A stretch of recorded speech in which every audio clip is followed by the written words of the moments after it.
भैया शहर में कमाते थे। सुबह निकलते तो रात को थके हारे लौटते और कई बार तो हफ्तों तक घर का चेहरा भी नहीं देख पाते थे। घर की पूरी जिम्मेदारी भाभी सीमा पर थी। बड़ा घर नहीं था, लेकिन इतना जरूर था कि उसमें सन्नाटा गूंजता था। सुबह की शुरुआत बर्तन की खनक से होती, दोपहर खामोशी में बीतती और शाम बिना किसी आवाज के ढल जाती। पहले पहले भाभी इस सब में खुद को संभाल लेती थी, लेकिन धीरे धीरे ये चुप्पी उन्हें अंदर से काटने लगी। कोई अपना नहीं, कोई सुनने वाला नहीं, बस दीवारें थी जो हर दिन उनका दर्द देखती थी। फिर एक दिन उस चुप्पी में एक आवाज़ घुली, कचरा दे दो। ये आवाज़ राजू की थी। रोज आता, कचरा लेता और चला जाता। शुरू में ये बस एक काम था, लेकिन धीरे धीरे ये आवाज़ भाभी के दिन का हिस्सा बन गई। वह दरवाज़ा खोलती, कचरा देती और एक दो शब्द बोलती।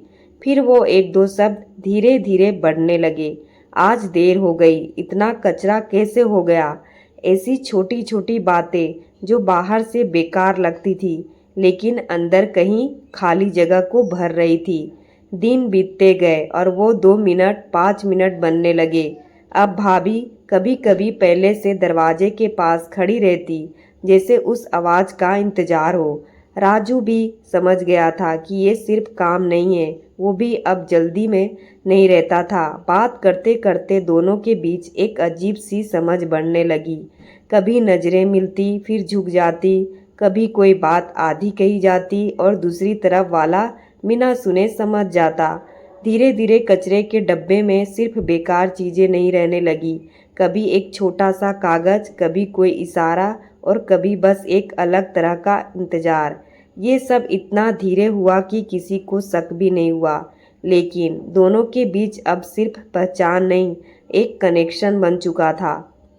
उधर भैया का स्वभाव हर दिन और कड़वा होता जा रहा था। काम का तनाव, पैसों की चिंता, सब गुस्से में निकलता था। दिन भर करती क्या हो, घर का हाल देखो, ये बातें रोज की हो गई थी। कई बार बात इतनी बढ़ जाती थी कि आवाज़ें बाहर तक सुनाई देती और कभी कभी हाथ भी उठ आ जाता। भाभी हर बार चुप रहती, लेकिन अब उनकी आंखों में आंसू कम और एक अजीब सी सख्ती ज़्यादा थी। एक रात जब भैया ने हद पार कर दी, तब भाभी जमीन पर बैठी थी, लेकिन रो नहीं रही थी। बस चुपचाप सामने देख रही थी, जैसे अंदर कुछ टूट ही नहीं रहा, बल्कि बन रहा हो। उसी रात उन्होंने पहली बार खुद से कुछ कहा, अब बस। अगली सुबह जब राजू आया तो भाभी ने कचरा देते हुए कहा, कभी कभी कचरा अपने आप नहीं जाता। राजू ने उनकी तरफ देखा और जवाब दिया, हटाना पड़ता है। उस दिन दोनों की नज़रें मिली और उस नज़र में सिर्फ समझ नहीं, एक फैसला था। अब सब कुछ बदलने लगा। कचरे के डिब्बे में चिट्ठियां आने लगी, समय तय होने लगा और बातें गहरी होने लगी। अब देर नहीं है, सब साफ करना पड़ेगा। ये लाइनें अब बार बार दोहराई जाने लगी। ये सब सुनने में सामान्य लगता था, लेकिन उसके पीछे जो मतलब था वो बहुत खतरनाक था। रात के समय जब सब सो जाते, भाभी कई बार पीछे के दरवाजे तक जाती। एक दो बार कोई नहीं आया, लेकिन फिर एक रात दस्तक हुई, दरवाज़ा खुला और राजू अंदर आया। दोनों कुछ देर चुप रहे, फिर धीरे धीरे बातें होने लगी। आवाज़ इतनी धीमी थी कि कोई सुन नहीं सकता था, लेकिन जो समझना चाहता था वो समझ सकता था। उस रात के बाद दोनों के बीच का रिश्ता और गहरा हो गया। अब वो सिर्फ बात नहीं कर रहे थे, प्लान बना रहे थे। हर दिन एक नया कदम, हर दिन एक नया इशारा, और हर दिन उस रात के करीब ले जा रहा था जब सब कुछ खत्म होना था। फिर आई वो रात। घर में अजीब सा सन्नाटा था। भैया अपने कमरे में थे, गुस्से में थके हुए और अनजान कि क्या होने वाला है। भाभी शांत थी, लेकिन उनकी आंखों में अब डर नहीं था। आधी रात के करीब फिर वही दस्तक हुई। इस बार दरवाज़ा खुला और राजू अंदर आया। आज के बाद सब बदल जाएगा, भाभी ने धीरे से कहा।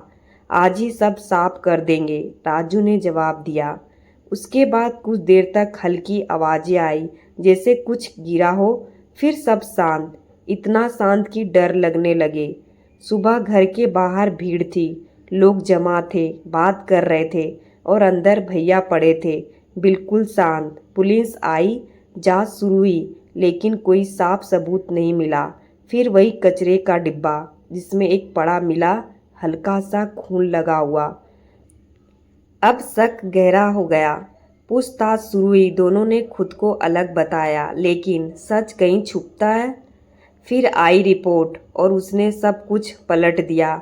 भैया की मौत उस रात नहीं हुई थी, वो उससे पहले ही मर चुके थे।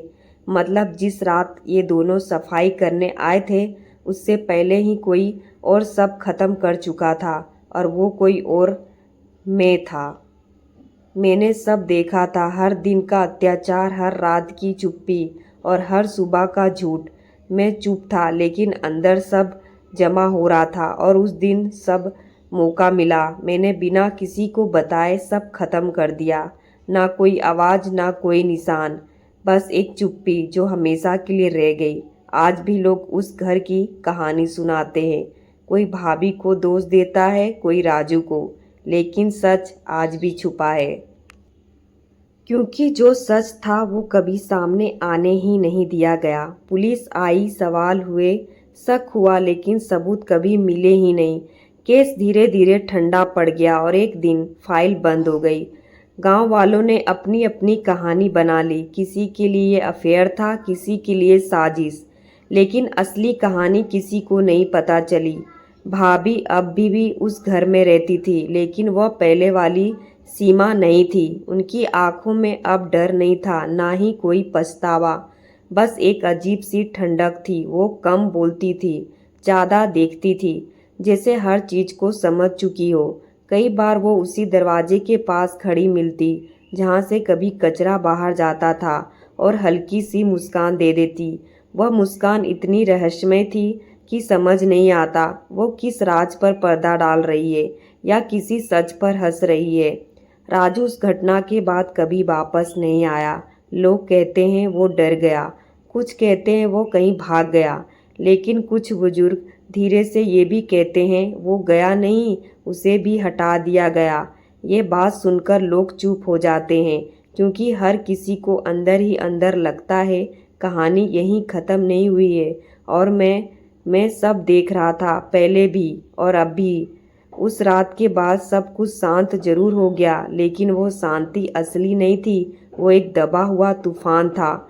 कई रातों को मुझे नींद नहीं आती, और जब आती है तो सपने नहीं आते, बल्कि वही रात दोबारा सामने आ जाती है। वही आवाज़, वही सन्नाटा, वही गिरने की हल्की सी आहट। लेकिन असली डर मुझे तब लगा जब एक दिन मैंने भाभी को अकेले बैठे हुए खुद से बात करते हुए सुना।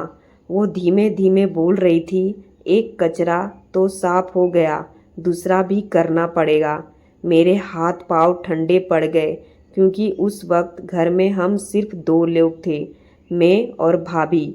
उस दिन के बाद से उनकी नज़रें बदल गई। पहले वो मुझे नज़रअंदाज करती थी, लेकिन अब वो मुझे देखती थी बहुत ध्यान से, जैसे कुछ सोच रही हो, जैसे अगली सफाई तय कर रही हो। और फिर एक रात जब पूरा घर सो रहा था, मुझे फिर वही आवाज़ सुनाई दी, कचरा दे दो। मैंने घड़ी देखी, आधी रात थी। मेरे शरीर में सिरहन दौड़ गई।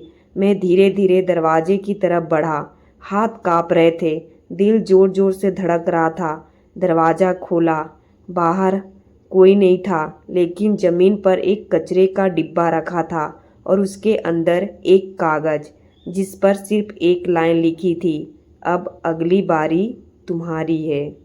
उस कागज़ पर लिखी लाइन, अब अगली बारी तुम्हारी है, पढ़ते ही मेरे हाथ कांपने लगे।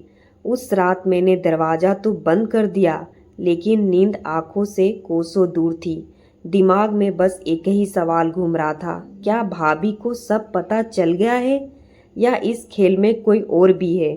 अगले दिन मैंने भाभी को ध्यान से देखा। वो बिल्कुल सामान्य थी, वही चुप्पी, वही ठंडी नज़रें, लेकिन अब जब भी वो मुझे देखती तो ऐसा लगता जैसे मेरी आंखों के अंदर तक झांक रही हो, जैसे उन्हें सब पता हो और वो बस सही वक्त का इंतज़ार कर रही हो। मैंने खुद को समझाया कि ये मेरा वहम है, लेकिन तीसरी रात फिर वही हुआ। आधी रात को वही आवाज़ गूंजी, कचरा दे दो। इस बार आवाज़ साफ थी, करीब थी।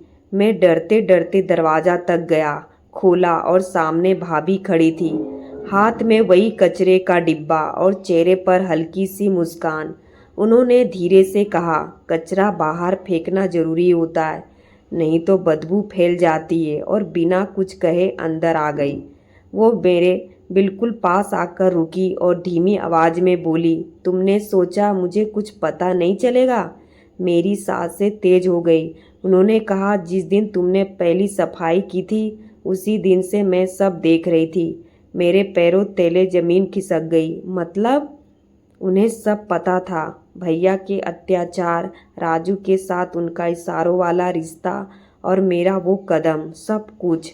मैंने डरते हुए पूछा, तो आपने रोका क्यों नहीं? वो हल्का सा हंसी और बोली, क्योंकि गंदगी मुझे खुद नहीं हटानी थी, सही इंसान से हटवानी थी। उसी पल समझ आ गया, मैं कोई हीरो नहीं था, मैं सिर्फ एक मोहरा था। उन्होंने धीरे धीरे सच खोलना शुरू किया। पहला कचरा हट गया भैया, दूसरा भी हट गया राजू। ये सुनते ही मेरा दिल बैठ गया। मतलब राजू भी? उन्होंने सिर हिलाया। वो ज़्यादा जानने लगा था। अब सब साफ था, भैया भी ख़त्म, राजू भी ख़त्म, और अब मैं पीछे हटने लगा, लेकिन उन्होंने दरवाजे की तरफ इशारा करके कहा, बाहर कोई नहीं है, भागने की कोशिश मत करना। घर फिर उसी पुराने सन्नाटे में डूब गया, लेकिन इस बार वो सन्नाटा मुझे जकड़ चुका था। उन्होंने कचरे का डिब्बा मेरे सामने रखा और धीरे से कहा, अब आखिरी सफाई बाकी है। उस रात कोई शोर नहीं हुआ, कोई चीख नहीं, बस वही खामोशी जो सब कुछ निगल जाती है। कुछ दिन बाद गांव में खबर फैली कि उस घर में अब कोई नहीं रहता। लोग कहते हैं मैं कहीं चला गया, कोई कहता है राजू भाग गया, और भाभी भी एक दिन अचानक गायब हो गई। घर खाली पड़ गया, लेकिन कहानी ख़त्म नहीं हुई। आज भी कभी कभी आधी रात को उस घर के पास से गुजरने वाले को वही आवाज़ सुनाई देती है, कचरा दे दो। तो गाइस, आप सभी को ये स्टोरी कैसी लगी कमेंट बॉक्स में ज़रूर बताइएगा। धन्यवाद।